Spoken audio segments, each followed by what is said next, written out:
और वह तुम्हारे बेटे को आजाद करवा देगा। तब अकाउंट नंबर लेकर कुछ मिनटों में ही एक के उस असिस्टेंट के बैंक का सारा पैसा खत्म कर देता है, जो देखकर असिस्टेंट की हालत खराब हो जाती है। तभी जॉनी असिस्टेंट से कहता है कि एके को वहीं खत्म कर दो। तब यहाँ लड़ाई शुरू हो जाती है जिन पर एके भारी पड़ रहा था, और फिर वह उस जगह को बम से उड़ा देता है।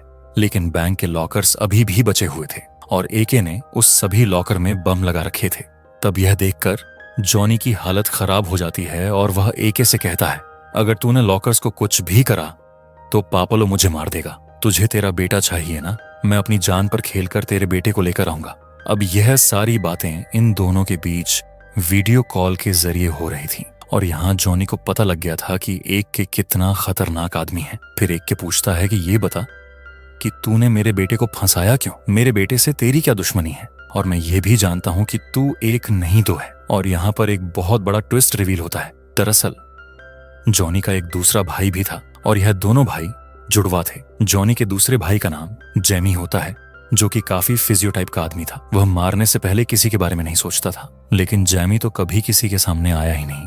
पर एक के कहने पर जॉनी वीडियो कॉलिंग पर जेमी को भी लेकर आता है। तब जेमी एक से कहता है कि मैं जानता हूँ कि तू बहुत बड़ा गैंगस्टर है, लेकिन मेरी तेरे से कोई दुश्मनी नहीं है, बल्कि मेरी दुश्मनी तो तेरी बीवी से है। फिर हमें एक फ्लैशबैक दिखाया जाता है जिसमें जेमी ड्रग एडिक्ट होता है और उसने ड्रग्स के नशे में एक लड़की का मर्डर भी कर दिया था। तब रम्या जेमी के सामने उसकी माँ बनकर गई और उसके मुंह से उसकी गलतियां निकलवा कर उसे रिकॉर्ड कर लिया। फिर वह कोर्ट में उसकी रिकॉर्डिंग सुनाकर उसे जेल करवा देती है, जिसके बाद जेमी जेल चला जाता है। मगर जेल से निकलने के बाद वह अपना बदला नहीं भूलता और रम्या के बेटे विहान को ड्रग्स केस में फंसा देता है। यहाँ पर हमें एक और बात पता चलती है कि जॉनी सिर्फ पैसे के लिए काम करता था, मगर जेमी को पैसों से मतलब नहीं था, उसे सिर्फ अपना बदला लेना था। फिर ए उन दोनों से कहता है कि या तो तुम अपने आदमियों को बचा सकते हो या फिर इस बैंक को। तो जॉनी कहता है कि मुझे इस बैंक को बचाना है, मगर जेमी कहता है कि मुझे अपने आदमियों को बचाना है। और इन्हीं सब चक्कर में उन दोनों की बहस होने लग जाती है। इधर एक ही हंसते हुए वहां ब्लास्ट करके चला जाता है। अगले दिन स्पेन का गैंगस्टर पापलो आता है, जो जेमी और जॉनी से कहता है कि तुमने मेरा सारा पैसा बर्बाद कर दिया। एक हफ्ते में मुझे मेरा सारा पैसा और एक के की मौत चाहिए। अगर तुम दोनों ने यह नहीं किया तो मैं तुम्हें खत्म कर दूंगा। फिर दोनों भाई एक के परिवार को खत्म करने की प्लानिंग शुरू करते हैं। उधर रम्या अपने बेटे से कह रही होती है कि मैं तुझे जल्द से जल्द निकलवा लूंगी। वहीं जाते हुए रम्या के पापा विहान को यह बता जाते हैं कि रम्या तुझे जेल से नहीं निकलवा सकती, तुझे सिर्फ तेरे पापा ही जेल से निकलवा सकते हैं। फिर अगले सीन में जॉनी स्पेन से एक गैंगस्टर को बुलाता है और उससे एके के बारे में पूछता है। फिर हमें दोबारा से एक छोटा सा फ्लैशबैक दिखाया जाता है जिसमें एके ने काफी बड़े बड़े गैंगस्टर के साथ काम किया था और अपनी बीवी के कहने पर वह जेल चला गया था।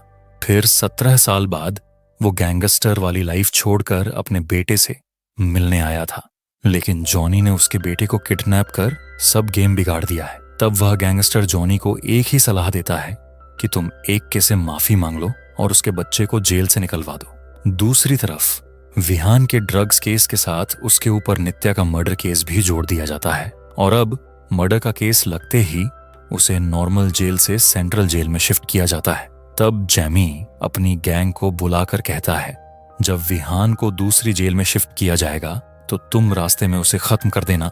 और फिर वह एक दूसरी गैंग को रम्या को मारने के लिए भेज देता है।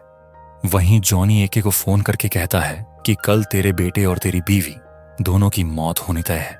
अब तो तू उन दोनों में से किसको बचाएगा, यह देखने लायक होगा। अब अगले सीन में हम देखते हैं रम्या को मारने वाली गैंग उस तक पहुंच गई थी जो कि सिमरन नाम की लड़की कंट्रोल कर रही थी। तब सिमरन एकी को कॉल करके कहती है कि मुझे तेरी बीवी को मारने का ऑर्डर मिला था, लेकिन जब मुझे पता लगा कि यह रेड ड्रैगन की बीवी है तो मेरी सारी हिम्मत खत्म हो गई। तू चिंता मत कर, तेरी बीवी मेरे पास सेफ है। दूसरी तरफ विहान को दूसरे जेल में शिफ्ट करते समय रास्ते में जेमी के गैंग के लोग वहां पर फायरिंग शुरू कर देते हैं और विहान यहाँ सोच लेता है कि अब उसका मरना तय है। तभी वहां पर एक आता है और जेमी की गैंग को खत्म करके विहान को सही सलामत दूसरी जेल पहुंचा देता है। अब जॉनी और जेमी को समझ आ गया था कि वह एके का कुछ नहीं बिगाड़ सकते और अगर अब वह यहाँ रहे तो एक उन्हें जिंदा नहीं छोड़ेगा, इसलिए वो शिप में बैठकर वहां से भागने लगती है। मगर सिमरन ये बात एके को बता देती है। अब एके भी उस शिप में पहुंच जाता है, जहां अंदर जाने पर वो देखता है कि नित्या और जैमी एक दूसरे के साथ डांस कर रहे हैं। और यहाँ पर एक और ट्विस्ट रिवील होता है कि नित्या मरी नहीं थी। दरअसल नित्या और जैमी काफी टाइम से एक दूसरे से प्यार करते हैं। रम्या से बदला लेने के लिए जैमी ने नित्या के जरिए विहान को फंसाया था। यहाँ नित्या को देखकर एके खुश हो जाता है, क्योंकि अब वह नित्या को दरअसल नित्या और जैमी काफी टाइम से एक दूसरे से प्यार करते हैं। रम्या से बदला लेने के लिए जैमी ने नित्या के जरिए विहान को फंसाया था। यहाँ नित्या को देखकर एके खुश हो जाता है, क्योंकि अब वह नित्या को कोर्ट में पेश करके विहान को जेल से छुड़ा लेगा। फिर एके जैमी और नित्या को वहां से ले जाता है और एक जगह पर बंद कर देता है, जिसके बाद एक के पास रम्या आती है और कहती है कि मेरे बेटे के साथ जो भी हो रहा है वह तुम्हारी वजह से हो रहा है, बेटे को खुद ही बचा लूंगी। अब रम्या के मुंह से यह सारी बातें सुनकर एके थोड़ा सा दुखी होता है और वहां से निकल जाता है एयरपोर्ट के लिए। यानी कि अब एके सचमुच रम्या को छोड़कर जा रहा था। उधर एके ने जहां नित्या और जैमी को बंद करके रखा था, वहां जॉनी पहुंच जाता है और उन दोनों को छुड़ाकर वहां से भाग जाता है। तभी वहां रम्या पहुंच जाती है, जिसे देखकर जैमी कहता है, मैडम मुझे पहचाना क्या?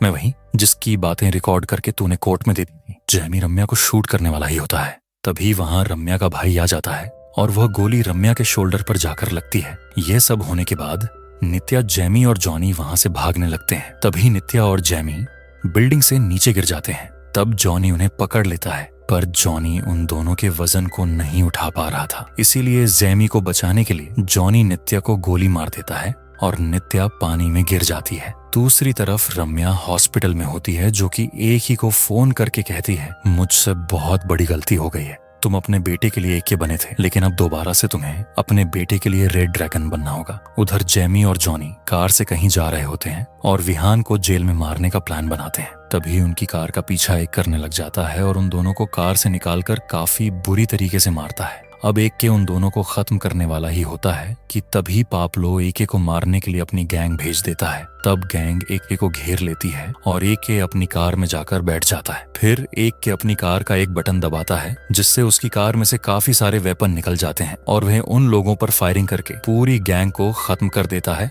और जैमी और जॉनी को कार में बिठाकर ले आता है। दूसरी तरफ फिर एके जैमी और जॉनी को कोर्ट लेकर पहुंचता है और कहता है कि इन दोनों ने मेरे बेटे को झूठे केस में फंसाया है। वह उन दोनों के मुंह से सच बुलवाता है। तब जाओ विहान की हिस्ट्री चेक करते हैं और विहान पर कोई केस न मिलने पर वो उसे बाइज्जत बरी कर देते हैं। फिर हमें 6 महीने बाद का सीन दिखाया जाता है, जहां जैमी और जॉनी को किसी दूसरी जेल में शिफ्ट किया जा रहा होता है। तभी जैमी के आदमी वैन पर एक रॉकेट लॉन्चर से अटैक कर देते हैं। तब जैमी और जॉनी वहां से निकलकर भागने लगते हैं, लेकिन तभी वहां पर एक पहुंच जाता है और कहता है कि मैंने तुम्हें सुधरने का एक मौका दिया था, पर तुम नहीं माने। ये कहते हुए वो उन दोनों को खत्म कर देता है। यहीं ये मूवी खत्म होती है। तो दोस्तों, आपको ये कहानी कैसी लगी कमेंट में बताना और ऐसी ही वीडियो के लिए चैनल को अभी सब्सक्राइब कर लीजिए।